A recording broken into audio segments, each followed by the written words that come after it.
Welcome to Fire Virgo Tarot. I am a tarot reader and intuitive. Shout out to all my lovely Fire Virgos. All right, Virgo, let's check your overall energy. No cards flipped out this time. Knight of Pentacles. Slow and steady wins the race. Virgo, you don't mind going slow this time around. All right, an air sign could be significant to this reading. I'm also getting something about Pisces season. All right, so I feel like with this Knight of Pentacles, though, Virg, there's a part of you who doesn't mind going slow with this love thing. You've gone fast, you've gone furious, and you've gone nowhere and don't have shit to show for it except for anxiety and stress. All right, so I feel like nowadays, Virgo, your outlook on love is a little different, okay? Or I want to say a lot different. So let me know down below in the comments if this is making sense. I feel like you could have been dealing with a Scorpion. I'm also getting Scorpio season could have been significant. But with the Tower right under this card, I feel like there was something that prompted you to slow down. So I don't know if it was a crazy ass ex, somebody very toxic you got rid of. Maybe it's the person we're about to talk about, all right? I don't know. Take it as it resonates because this could be new or old. So you take it as your story allows you to. But again, with the Knight of Pentacles, I feel like there's a part of you that's so grounded in how you feel and what you want and what you require from love that nothing is really too overwhelming for you, right? Like, it's like you're not so afraid. Everybody's afraid of being hurt. But I don't think, Virg, that's putting you in a state of inertia. I think it puts you in an energy where it's like, all right, well, shit, if I get hurt, I get hurt. I know I could bounce back, though. I feel like you know you're resilient. So you're like, you know what? I'll try my hand at this. I'm not going to go toward it clumsily. I'm not going to go toward it sloppily. But I am going to show up, though. I deserve to be loved. And that's a part of self-love, right? Because us Virgos could be so self-love. I need to put myself first. I need to put myself first. I need to heal. I need to heal. Healing is not your purpose, number one. And two, it is self-love to put yourself out there to be loved, right? So let's not forget about that. Now, as I meditated on you guys' energy individually, I pulled one card for you from my lovely OG deck. All right, one card for you and your energy toward your person. And then I pulled a card for your person and their energy toward you. Now, the card that you pull with your energy toward them here, Virg, is the Martini. Okay, can you put a little sugar on the rim? Sugar on the rim, me, please. I don't want no salty shit on my rim. Right, so I feel like there's this energy with you here, Virg, where one, I think this is reminding me of like liquid courage. So you literally maybe sometimes feel like, you know what, it's easier for you to say certain things if you have a little sip of something. But I feel like this also talks about, like, metaphorically speaking, right? Where you feel this vibe where it's difficult for you to say something, like if you're not already revved up and primed to say it. So it's like you're all about timing, Berg. And as we kind of talked about that in the very beginning, where it's like, maybe it's not right now, it's not the time. I didn't plan for this just yet. Like, I'm not ready to say these kinds of things. And I feel like, Virgo, because of that, you kind of tend to not say what you want to say, but it's like it's going to start to come out, right? And I feel like, Virgo, you and this person, I just got a rapport between you two where you guys laugh because you know what you want to say and they know what you want to say, but you're avoiding it, right? But you look at this person, or when you hear from this person, you're like, well, damn, do they know what I want to say, or are they reading my mind? And it's like, yes, they do know what the hell you want to say, Virg, but they're just not going to blow your spot up like that. What is this? Let me get that before I keep. Wow. All right, we got offers. All right, overall energy, healing. Remember I was just talking about, yes, I need to heal. Healing is not your purpose, Virg. All right, it's good to heal. We don't want to bleed on anybody else. However, that is not you were not put on this earth to just heal. All right. Now, the card that came out is offers. So it's almost like you want to ask this person like where you stand or something, or you want to see if they look at you romantically. All right, and I feel like, Virgo, there's a part of you, masculine or feminine doesn't matter, because I also read this card as like date night. So you may want to ask them out on a date, and that's very new for you or very scary for you. But there's also a group of you Virgos who, like, you want to ask this person to hang out. Maybe you're not used to initiating, all right? But it's like there's a part of you that's just kind of like, I want to do this. How does my Virgo really feel about this person? And then I'm going to get into your person. All right, we got the Four of Pentacles and the Knight of Wands. Okay, I like this. Virgo, you feel like this is a great time. Part of you is holding on to this person, though, and I think because of that, you kind of have this energy to you where it's like, if I hold on to them, then I don't kind of have to admit my feelings right now. I can kind of just go with the flow, right? But because of that, you also hold back with that Four of Pentacles energy because it is such a good time, or you guys are having such fun. It's easy for you to not exactly tell them what you want or speak up like you want to, because you're so, I want to say you're so well taken care of right now, right? Like maybe you just feel good because the communication has been consistent. Maybe you feel like they really see you. Maybe you feel like they're really trying here, but you're satisfied with something in this relationship as of right now. But at some point, you know, you may no longer be satisfied because you're going to need more. I can already see that with the cards you're pulling. Okay. But there's also parts of you, think your spirit, that you just don't let this person see. You haven't given them your whole self. You have not. Not at all. Like not at all. All right. Now the card that they pulled with their energy toward you, this is a whammy. Okay. We don't pull the I love you card. That's like, wow, really? Really? Like you love me? So, and I don't know, Virg, I think you would be a little bit shocked to find that out, or to, if this person said that, I think you'd be a little bit shocked. You kind of wouldn't believe them. You would be in disbelief. But I mean, we pulled this as their energy toward you. So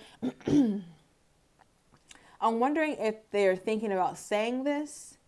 Maybe you do need to get this person drunk, Virg. All right. A little liquid courage never hurt nobody. All right. But if you are in recovery, disregard the message, Virg. So yeah, I just feel like this person is really very fond of you, Virgo.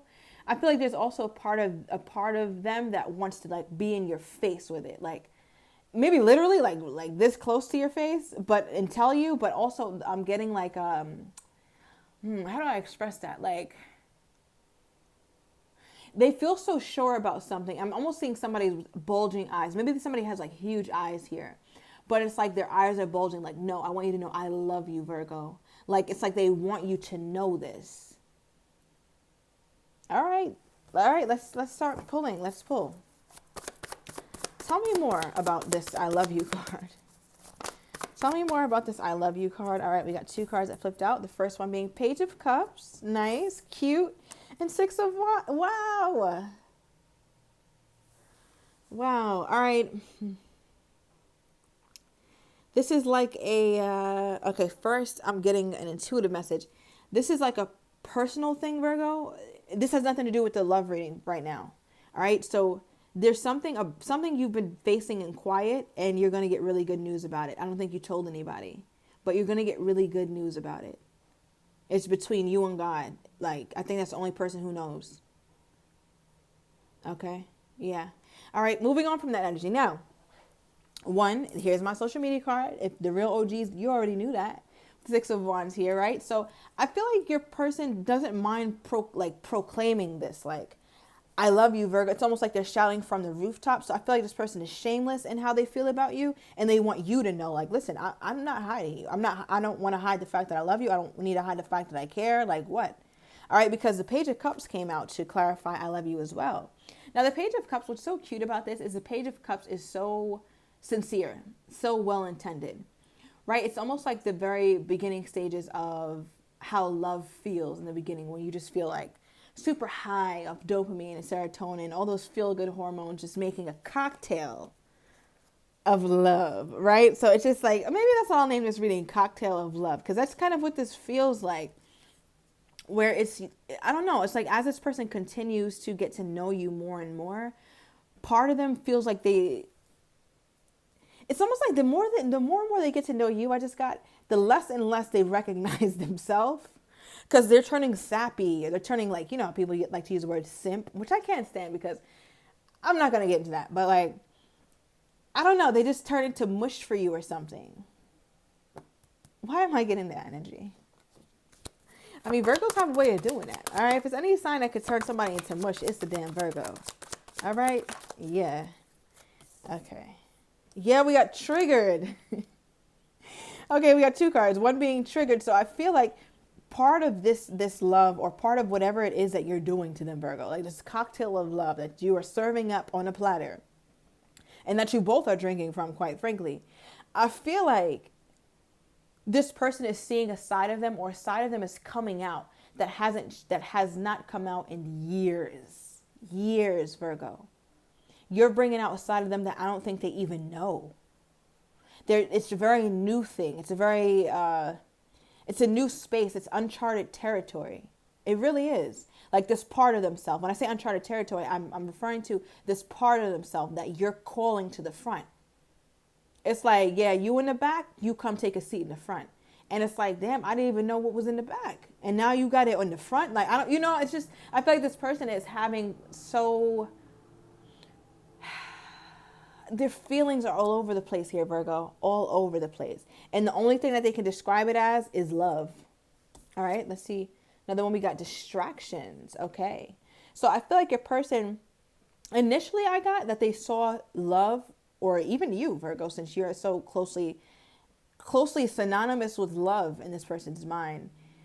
It seems they looked at you as a distraction because there's somebody who's a go-getter. They hustle, they're focused. This is somebody who's really on their shit. That's just how they are. They've always been. Even if they're down, they do not stay down for long. Right? And because they saw how consuming this was feeling, it's like, well, shit, like, I don't want to fall off because I'm now falling in love. Or I don't want to fall off because Virgo is now calling out all these parts of me that kind of make me feel uncomfortable. But hey, I'm here and I'm embracing it. Now, how does this person think my Virgo views them? Because this person views you very, like, beautifully. How does this person think Virgo views them? How does this person think Virgo views them? 9 of Cups. You guys are too freaking cute. Oh, give me one more. 7 of Cups. Okay. They feel like you are somebody who shows them that you really care about them. I don't think your care for them, Virgo, has been a mystery. Even if you haven't said it, or you think you haven't said it, you damn sure show it. Or if you haven't shown it, your person senses it. Remember a little while ago, I was like, something about the situation, your person knows how you feel. So they also know that you feel very fondly of them here, Virgo. And with the 7 of Cups, the one thing that they're not quite sure is if you've made a full decision about them. Because one thing about a Virgo, we can love somebody down. Okay, do you hear me? From top to the foot bottom. But there's also this part of the Virgo who, again, there's a part of you, Virgo, that's only reserved for you. There's a part of us that we only keep for us. And I feel like because of that, your person feels like they may not be able to completely read you. Hence why they pull the 7 of Cups for how they think you feel about them. Because 9 of Cups is good. But you know us. We don't like anybody to feel 100% confident about us. Because be very clear, shit can change up in a matter of seconds with the Virgo. So don't ever get too comfortable. So I like that this was tempered with the 7 of Cups. Because if these were two overly positive cards, I'm like, Virgo, you're doing too much. Because this person got you figured the hell out. But with the 7 of Cups, I like it. Why? Because it just seems like sometimes you plant some sort of seed of doubt on your person. It's not about mind games, but it's more so no one should ever be that damn comfortable, especially somebody that you're not in a relationship with, period. And that's how your person feels. It's like your person wonders like, all right, well, I know Virgo really is feeling me. I can tell, I can sense it, I can see it. It's obvious as hell. But there's a part of them that's like, does Virgo have other options? Is Virgo sneaky? Would Virgo leave? Like, they really go through that in their mind. Because they feel like there's a part of you who hasn't fully made a decision about them. But they only feel like that, Virgo, because you are somebody who communicates well. So they're wondering like, wow, Virgo is such a good communicator, but yet Virgo has not communicated with me, at least verbally, how they truly feel. I sense it, I see it, I feel it, I know it on a spirit level, but sometimes that may not be the complete truth. Virgo tells me everything else, so why isn't Virgo saying shit about this? So part of them always has that, like, Virgo, I feel like you do a good job keeping this person on their toes, whether you realize it or not. Because with the 10 of Swords, your person does feel like, well, I don't want to get too comfortable because I never know with that damn Virgo. Yeah. Okay, tell me more about this card, Spirit. What is this? All right, so I in my mind, I asked about the I love you card, right? And I'm like, what really made my Virgo stand out to this person? Like, what was it? And then we pulled responsibilities, and I found that to be odd, but like a nanosecond after, I was like, oh, I get it. Virgo, where the damn Knight of Pentacles you had in the beginning of the reading? Like, you go slowly. I just think part of this person is used to lovers who like push them, or lovers who make them feel rushed, lovers who are just consuming and desperate and needy. And I think we've all been there at some point, Virgo, but that's not this Virgo anymore. right? This is a Virgo who has a very strong allegiance to your own obligations in your own life. And I feel like because of that, that makes you all the more attractive. So that's really how your person fell in love with you, because it just feels like you didn't put them first. That's literally what this feels like. You never put them first, so therefore they love you. Isn't that interesting how that works? Give me one more. Wow. Friendship. Yeah, that's what I'm saying. You didn't rush this. Remember, I was like, this is a Virgo with that Knight of Pentacles in the beginning who was chilling. It's like, all right, well, I'm going slow. I'm not, I'm not pushing anything. I'm not going too fast. I'm focused. Right? It's like you didn't mind keeping this person floating in the I don't know box. And that's very difficult for a Virgo, or at least a Virgo who hasn't fully evolved. Because us Virgos are very black and white. We need to put somebody in a box that has a definition attached to it. This person floating around in the damn gray area, and Virgo is still chilling. That's how you know the Virgo has arrived, okay? So I feel like with this person, they're just like, what the hell? Virgo isn't putting me first. Like, Virgo isn't like all on my line. Virgo isn't needy. That's so attractive to this person. And I feel like there's so much about that made this person really like fall. Okay, give me more on this person's energy toward my Virgo at this time, okay? We have what? Mad as fuck. Whoa, Virgo, you got this person a little angry. I don't know what you did. We're going to find out. All right, we have the bottom of the deck, the nonverbal I love you. Virgo, all right. I'm going to go into the extended. I want to get your person's next actions toward you, how they're truly feeling, but don't quite have the courage to say just yet, as well as what you're not expecting of this person and the likely outcome. So if you're interested in all that, Virg, everything is down below in the description to the extended. See you in a minute, Virg.